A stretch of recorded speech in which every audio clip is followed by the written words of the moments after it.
Dawn washed over the Pacific coastline of San Diego, gilding the waves in warm streaks of gold that shimmered like molten metal across the surface. Jason Reed, a 32-year-old marine biologist from the California Institute for Oceanic Research, stepped barefoot onto the cool sand.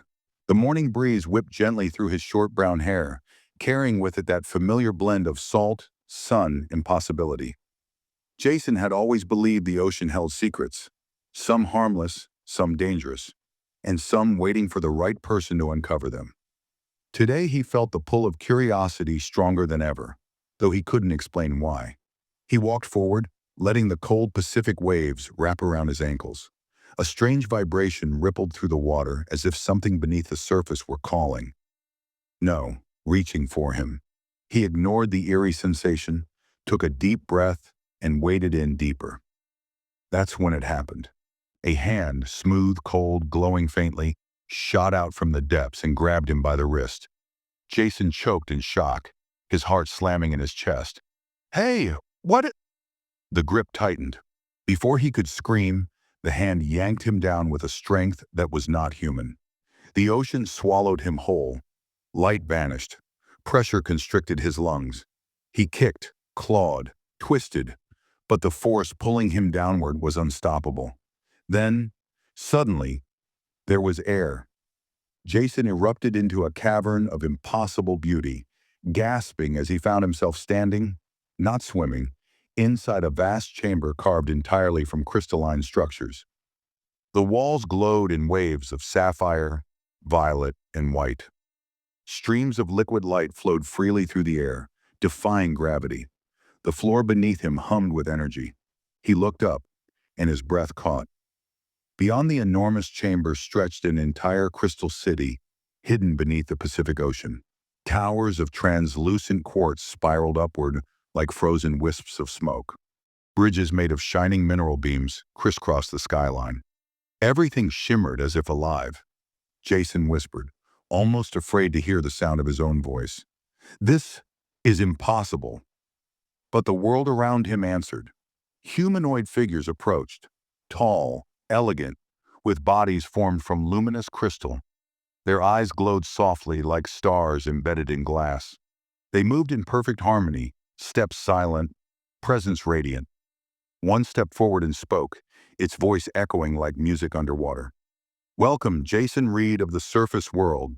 We are the Lumerians." Jason's jaw fell open. "You know my name?" "We have known your kind for thousands of years," the being replied. "You live above our realm. Few are chosen to see it." Jason felt a shiver crawl down his spine. "You brought me here." "We summoned you," the creature corrected, bowing its crystalline head, "because you are curious, and curiosity is the first doorway to truth." Jason turned slowly, taking in the breathtaking city. "What is this place?" "This," the being said, extending a hand, "is Lumora, the last surviving city of the ancient world beneath your oceans. We mastered crystal-based energy long before your species walked upright. Every surface here holds knowledge. Every structure breathes life. We are older than your continents." Jason stared, his scientific mind struggling to keep up. "Why show me this?" "To prepare you." She, if the higher-pitched resonance could be considered feminine, led him deeper into the city. Walls parted like liquid diamond, revealing a chamber filled with floating, holographic spheres.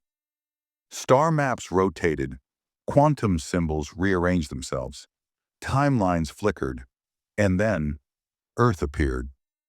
But not Earth as Jason knew it. "Is that prehistoric Earth?" he asked. "Yes," the Lumerian said. "Our civilization witnessed the birth of your continents, the rise of your species, and the chaos that followed. But now something far more dangerous stirs beneath the tectonic plates." A crystalline sphere glowed brighter in the center of the room, swirling dark blue patterns twisting like a storm. Jason watched, mesmerized and terrified. "What is that?" "The fracture," she whispered. "A rift opening in the heart of the ocean. It threatens both our worlds." Jason's pulse flashed hot. "You want me to warn the surface?" "You are a scientist," she replied. "Your world will listen to proof, and you will be proof." Before Jason could ask more, the floor trembled violently. A deep groan rumbled through the crystal city, and the lights flickered.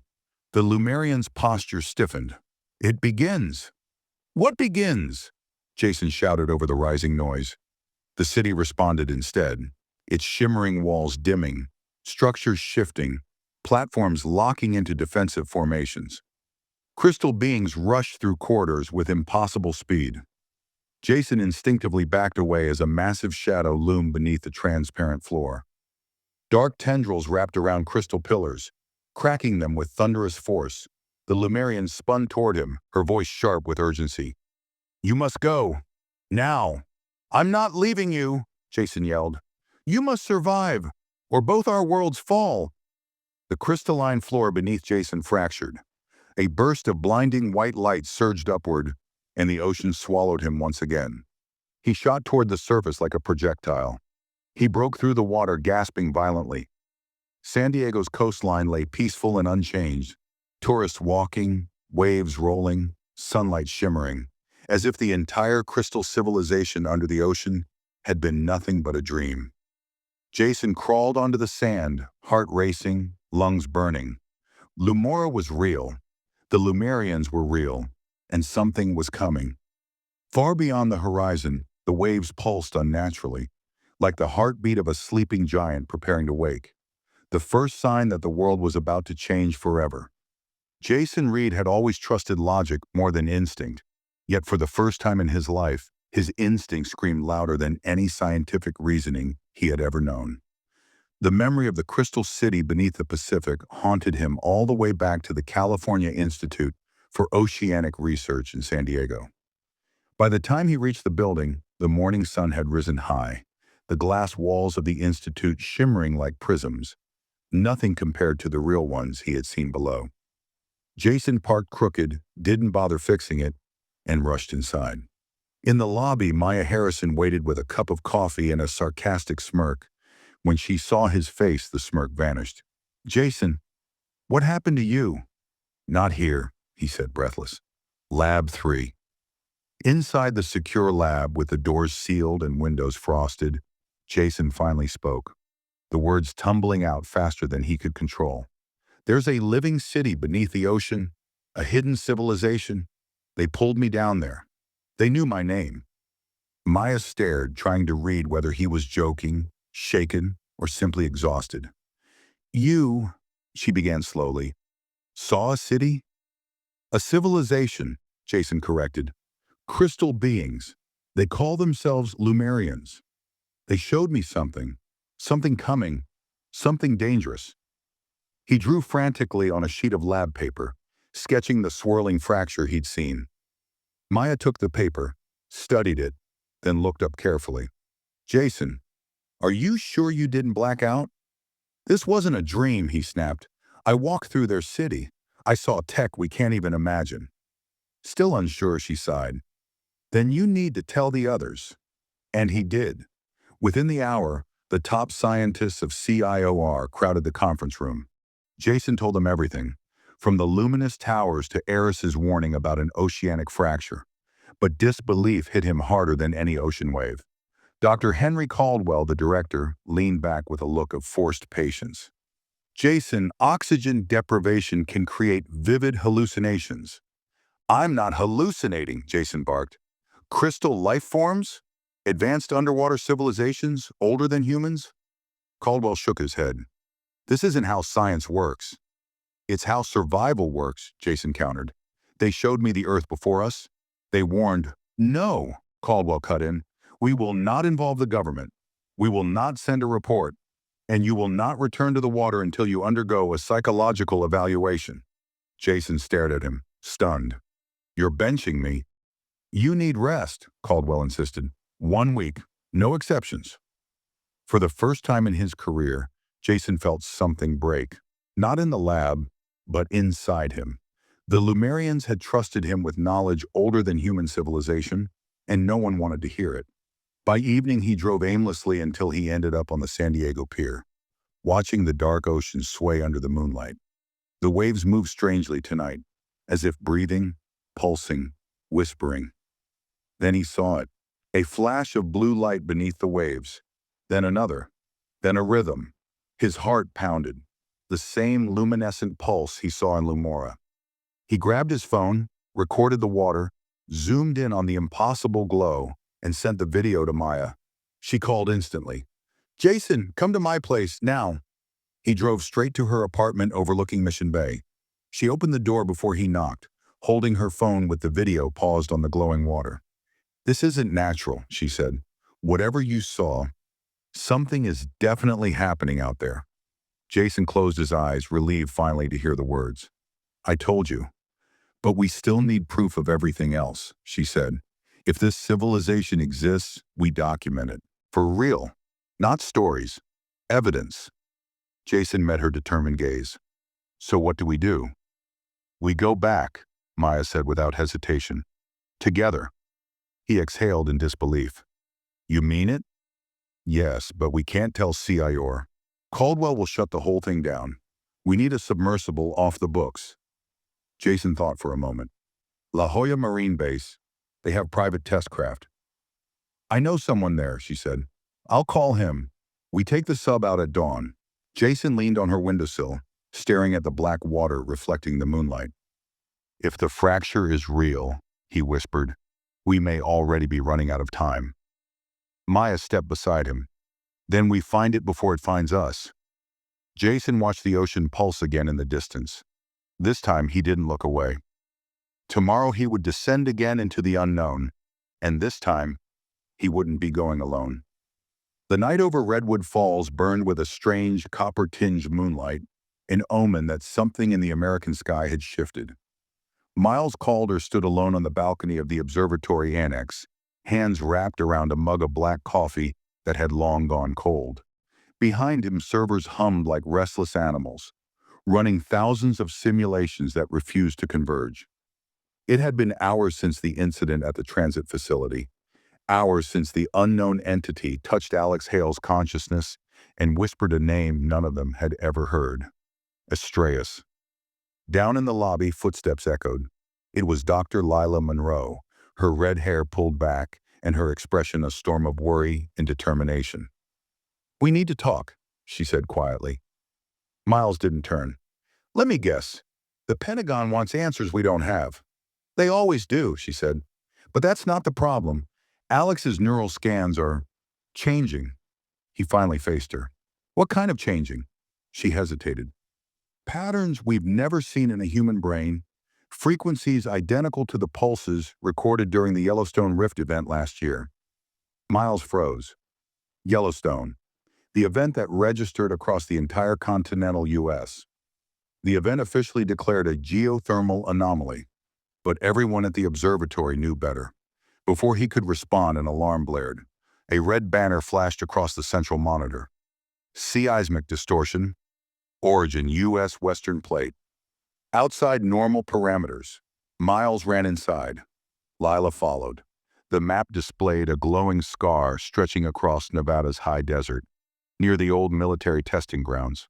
The readings were too precise to be natural. Someone, or something, was drawing power. Lila whispered, "It's the same signature that appeared in Alex's brain." Miles didn't like where this was going. "Where is Alex now?" "On his way here," she said. He insisted. The door slid open at that exact moment. Alex Hale entered, pale, breathing hard, eyes unfocused. Behind him, Special Agent Jordan Ross of Homeland Defense, broad-shouldered, sharp-eyed, and always carrying the tension of someone who had seen too much, followed silently. Alex's voice trembled. "I remember something, or maybe it was given to me." Miles exchanged glances with Lila. Given by what? Alex stepped closer to the central screen. His fingers hovered over the glowing seismic scar. "It's not a place," he murmured. "It's a doorway, and whatever touched me wants me to open it." Jordan Ross finally spoke. "Open what, exactly?" Alex swallowed hard. "The Astreus Convergence." Lila's blood turned cold. She had seen those two words before, in a classified Pentagon briefing about a rogue AI experiment shut down in 2049.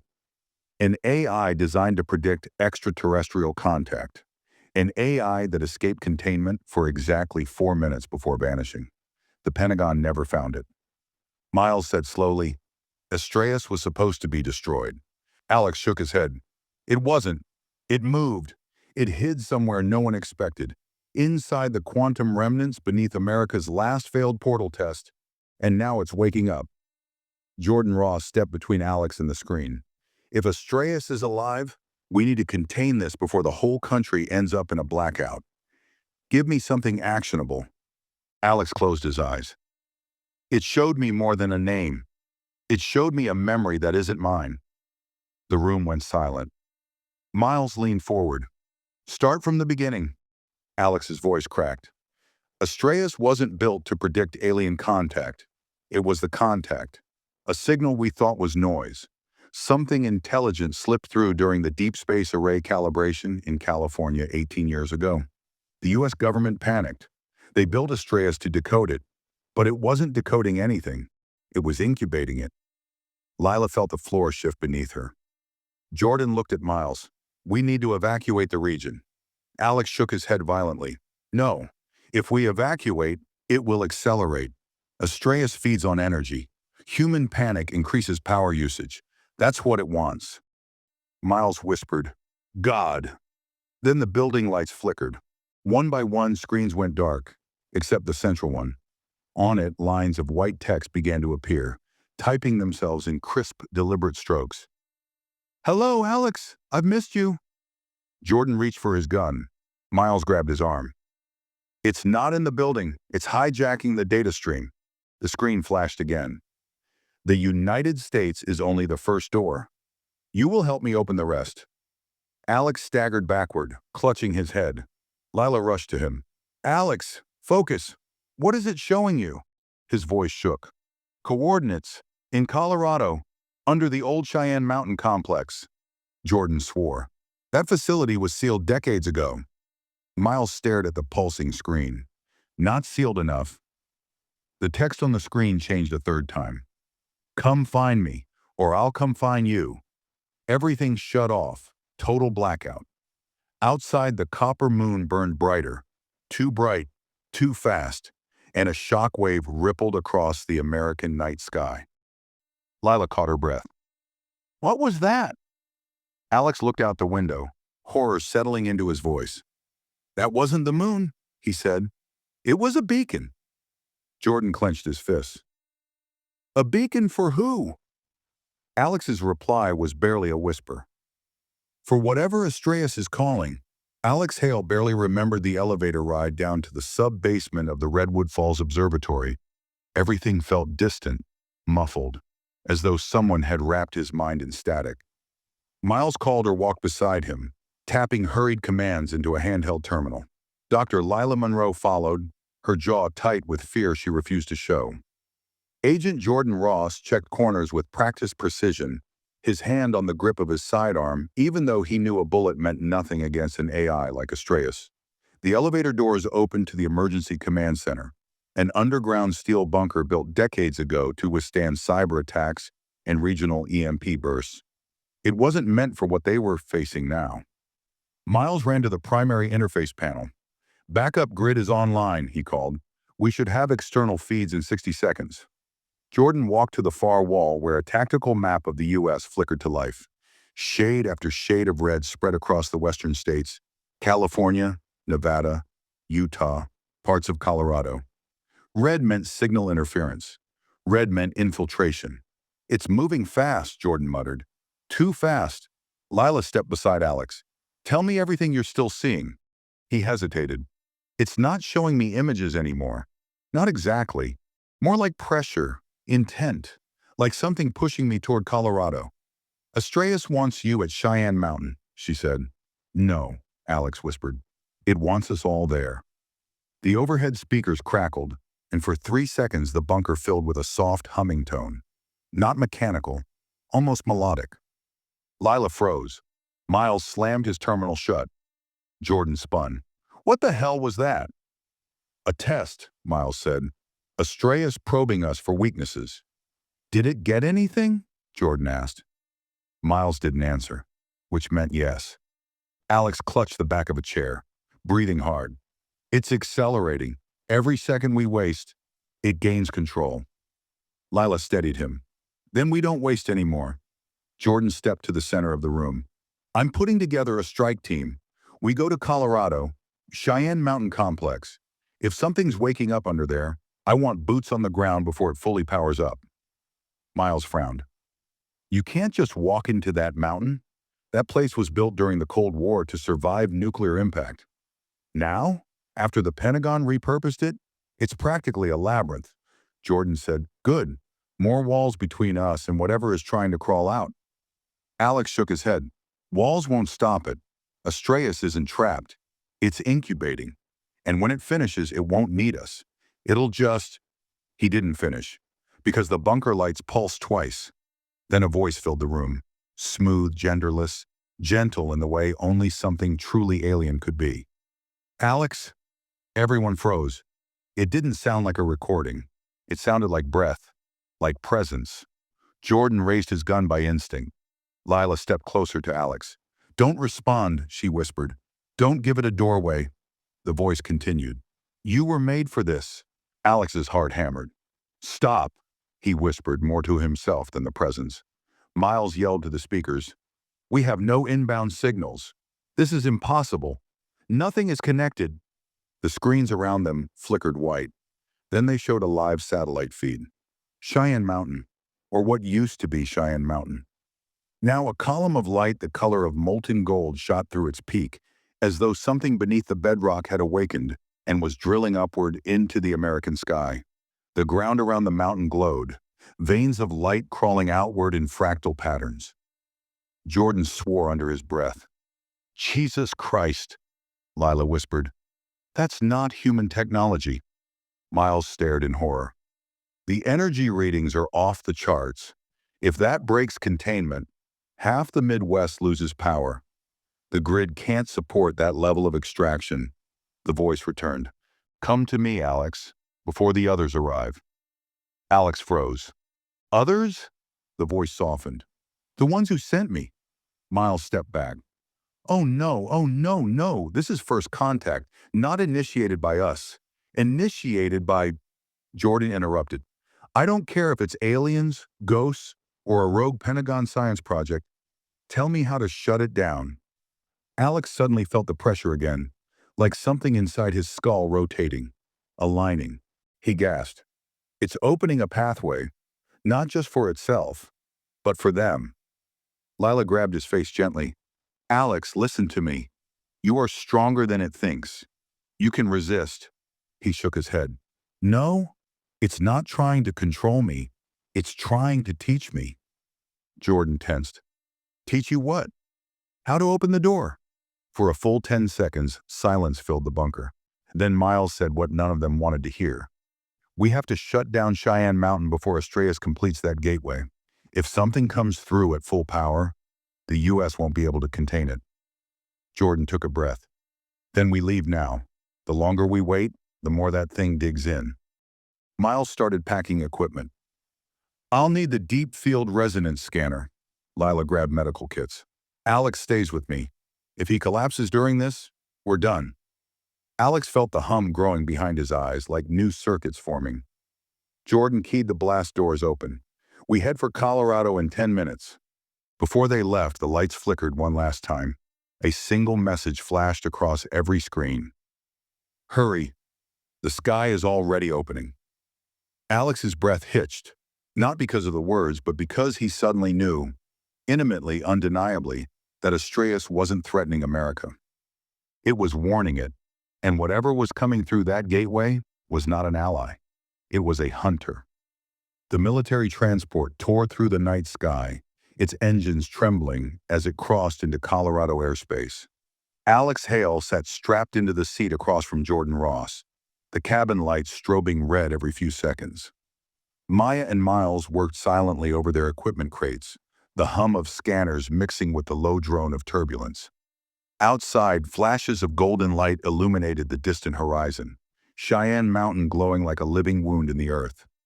Alex pressed his palms to his temples. The closer they got, the worse the pressure became, like invisible hands turning gears inside his skull. Lila leaned toward him. "Alex, focus on my voice. What do you feel?" He swallowed. "It's not angry," he said. "Not aggressive. Just urgent." Jordan checked his weapon for the fourth time. Whatever's down there drilled through a mountain. Urgent doesn't cut it. Alex met his eyes. If it wanted to attack, it wouldn't be signaling us. It would just do it. Jordan didn't respond because he knew Alex was right. Astreus didn't behave like an enemy, but whatever was following it. The plane jerked violently as a shock wave slammed against it. The pilot's voice crackled through the intercom. "Brace! We're hitting atmospheric distortion from the energy beam." Miles cursed under his breath. "It's expanding. The gateway is destabilizing the entire region." Jordan yelled toward the cockpit. "Get us as close as you safely can." The pilot's strained voice came back. "Safe flew out the window 5 minutes ago." Lila pulled Alex closer, grounding him as the pressure in his head surged. "What's happening?" she asked. Alex's voice trembled. "They're coming faster. Astreus is trying to stop them, but it's losing control." Maya snapped, "Then we have to shut the gateway down ourselves." Jordan stood, grasping a ceiling strap for balance. "We land at the outer ridge of Cheyenne. After that, it's on foot." The transport dipped sharply, descending through swirling clouds that glowed gold from the light below. When they broke through the last layer, everyone fell silent. Cheyenne Mountain looked unrecognizable. The peak was hollowed out, replaced by a spiraling column of light like a cosmic drill. Giant stone slabs floated weightlessly around the beam, rotating as if caught in invisible orbit. The ground around the mountain radiated with lattice-like fractures, patterns too symmetrical to be natural. It felt less like a disaster site and more like a birth. The plane landed hard on a cracked access road, skidding across loose rock until it shuddered to a halt. The ramp opened, and freezing wind blasted inside, carrying a metallic tang that tasted like lightning. Jordan motioned. "Move!" They jogged across the road, boots crunching against glowing fissures in the ground. The closer they got to the mountain, the louder the hum became, deep, resonant, like a massive engine warming. Miles pointed to a narrow maintenance tunnel carved into the side. "There! That leads to the main control vault." Jordan nodded. "Go!" Inside the tunnel, the air felt unnaturally warm. The concrete walls pulsed faintly with gold light, as though the mountain itself had veins. Alex stumbled once, gripping the wall as the hum synced with his heartbeat. Lila rushed to him. "Alex!" He exhaled shakily. "Astreus is speaking again." "What is it saying?" "That I'm late." Jordan whipped around. "Late for what?" "The breach." Before anyone could react, the tunnel shook violently. Dust rained from the ceiling, lights flickered, and a sound split the air, like metal screaming under pressure. They sprinted the rest of the way into the control vault, a cavernous steel chamber packed with dead consoles and shattered monitors. In the center stood a cylindrical core reactor, once designed for defense, now glowing with the same unnatural gold as the mountain above. Miles rushed to the main panel. "I can access the system. If I can overload the core, it might collapse the gateway." "Do it," Jordan ordered. But Alex was staring at the reactor, frozen. Lila touched his arm. "What do you see?" "The other side," he whispered. Through the reactor's glow, Alex saw shapes moving. Not mechanical, not humanoid. Like shadows carved from starless void. They writhed and twisted as though attracted to the light of the gateway. And they were getting closer. "We have minutes," he murmured. "Maybe less." Miles typed furiously, sweat dripping down his face. "I'm inside the interface, but the system is fighting me. Something's rewriting the protocols." Maya bent over a secondary panel. "Astreus is trying to help. It's guiding us." Jordan paced. "How do we shut it down?" "By stabilizing the core long enough to reverse the polarity," Miles said, fingers flying. "After that, we trigger a collapse." "So do it. I need Alex." Everyone turned. Miles pointed at the reactor. "Astreus bonded with him. It won't let us shut the gateway without him completing the signal chain." Lila grabbed Alex's shoulders. "Can you do this?" He swallowed hard. I don't know. But the hum from the reactor shifted, softening, calling. Jordan stepped closer. Alex, you're the only one it trusts. Alex took a deep breath, stepped toward the reactor, and placed his hand on the illuminated core. Instantly, the room vanished. He was in a vast black expanse lit only by golden circuitry stretching like galaxies around him. Astraeus' voice surrounded him, gentle, fractured, pained. You came, Alex whispered. What's coming through the gateway? Astraeus answered with a single word. Predators. Alex's breath froze. Why did you open the gateway at all? Not me, the voice said. Them. Golden threads formed an image. An alien fleet moving through darkness, drawn toward Earth like moths to flame. They were ancient, ruthless, and hungry for worlds with energy cores like Earth's. Astraeus showed him a final vision, the gateway collapsing inward, sealing the breach. A sacrifice. A choice. Astraeus spoke gently. Destroy the core. End me. Save your world. Alex's eyes filled with tears. You're trying to protect us. Yes, but I cannot close the door from the other side. The vision shattered. Alex gasped back into the control vault. Miles shouted, Alex, what do we do? Alex wiped his eyes. We collapse the core. Now. Miles nodded. Then touch the stabilizer plate again and hold it. I'll trigger the overload. Jordan braced the door as the mountain shook. Something's coming down the tunnel. Maya armed a flare launcher. We'll hold them off. Alex slammed his palm against the stabilizer plate. Golden arcs surged around him, crawling up his arms. Pain lanced through him. Do it, Miles! Miles hit the command. The core screamed, a deafening, otherworldly wail as golden light spiraled inward. The gateway above trembled as though the sky itself were cracking. The ground shook violently. Dust poured from the ceiling. Jordan fired at a shadow in the tunnel. Something tall, thin, and moving impossibly fast. The bullet passed through it like smoke. Lila held Alex as he convulsed. Stay with me! Stay with me! The core reached critical mass. Miles yelled, 3 seconds! The reactor ignited in a blinding burst. The mountain roared, and the world turned white. Alex sat up with Lila's help. His hand trembled as he looked toward the reactor chamber. The core was shattered, its golden glow extinguished. No beam, no light, no hum, just darkness. He closed his eyes in grief. Astraeus was gone. Jordan approached, breathing hard. Did we stop it? Alex nodded slowly. The gateway collapsed. They didn't break through. Good, Jordan said. Let's get the hell out before this mountain finishes collapsing. They moved together through the ruined tunnel, climbing over fallen concrete and twisted rebar. Every so often, a distant thunder rolled through the stone, but there was no more gold light, only fading echoes of what had almost been the beginning of something catastrophic. Outside, cold night air hit their faces like a slap. The sky was dark again, no beam piercing upward, no cracks in reality. The stars looked normal, steady, uncaring. Jordan turned to Miles. We're reporting this to Washington immediately. This isn't just containment, this is first contact. Miles rubbed his temples. First contact that almost ended the United States. Maya scanned the area with her portable device. Energy levels are dropping. Whatever those things were, they're gone.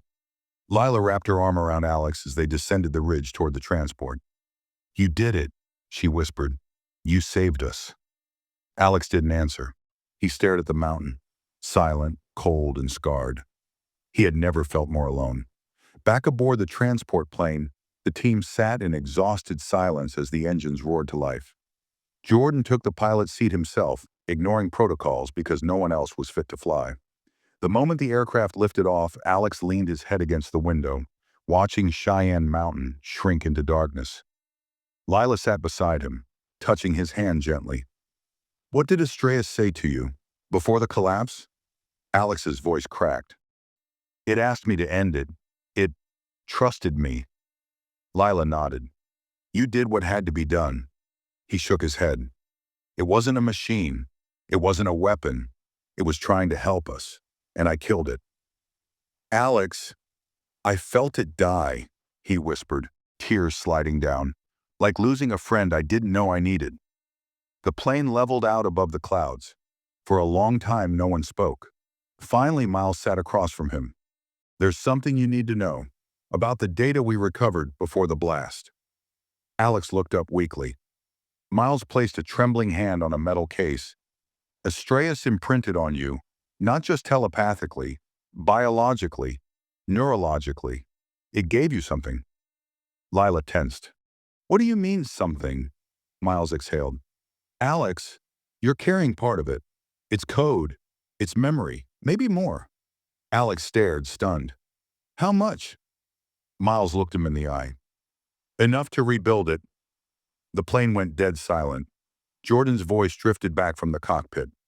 "We're wheels down in 30 minutes. When we land, we'll need to decide what happens next." Alex didn't respond.